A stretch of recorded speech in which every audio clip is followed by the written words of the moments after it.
Let's reflect on God's faithfulness. Take a deep breath. Have you ever prayed and wondered, God, did you forget me? Have you ever stood on a promise from God, but days turned into months, months turned into years, and nothing seems to change? Today, I want to remind you of this truth. God is not late. God does not lie. God does not forget. If God made you a promise, He will fulfill it. Not in your time, not in your way, but in His perfect time. The Bible says in Numbers chapter 23 verse 19, God is not a man, that He should lie, nor the Son of Man, that He should repent. Has He said it?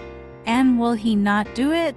If God said it, He will surely bring it to pass. God is a promise keeper. From the beginning of the Bible, we see God as a promise-keeping God. Every promise He makes is backed by His power. The Bible says in Joshua 21 verse 45, not one of all the Lord's good promises to Israel failed. Every one was fulfilled. Let that sink in. Not some, not most, every single promise. People may fail you, family may forget, friends may disappoint, but God remains faithful. When God promises peace, He gives peace. When God promises provision, He provides. When God promises healing, He heals. God's promises are not based on your feelings. They are based on His faithfulness. Delay does not mean denial. One of the biggest mistakes believers make is thinking that delay means denial, but delay is often preparation. Look at Abraham. God promised him a son, but Abraham waited 25 years. 25 years of questions, 25 years of waiting, 25 years of trusting.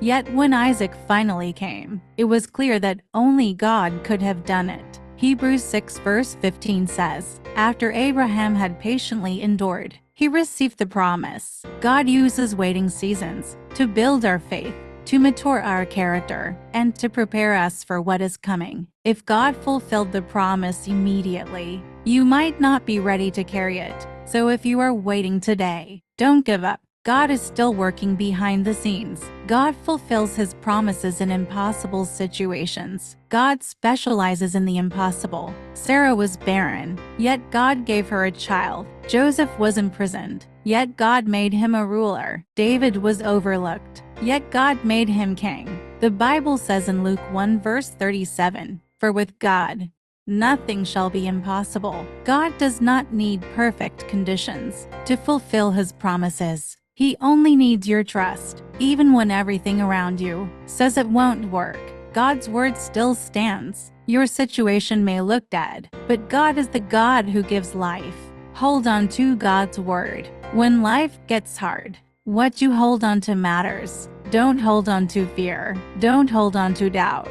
Don't hold on to people's opinions. Hold on to God's word. Habakkuk chapter 2 verse 3 says, for the vision is yet for an appointed time. Though it tarries, wait for it, because it will surely come. It will not delay. God's promises have an appointed time, and when that time comes, no power on earth can stop it. Your job is not to figure out how. Your job is to keep believing who. When God fulfills His promises,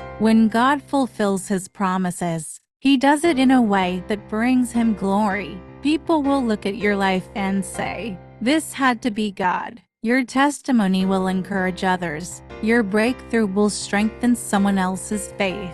The Bible says in Psalm 126 verse 3, the Lord has done great things for us, and we are filled with joy. God's promises don't just bless you, they bless everyone connected to you. Let us pray. Father God, we thank You because You are faithful. Thank You because every promise You have spoken will surely come to pass. Lord, strengthen the faith of everyone listening. Help them to trust You even when it is hard. Help them to wait without losing hope. We declare that every delayed promise will be fulfilled in Your perfect time. We receive peace. We receive strength.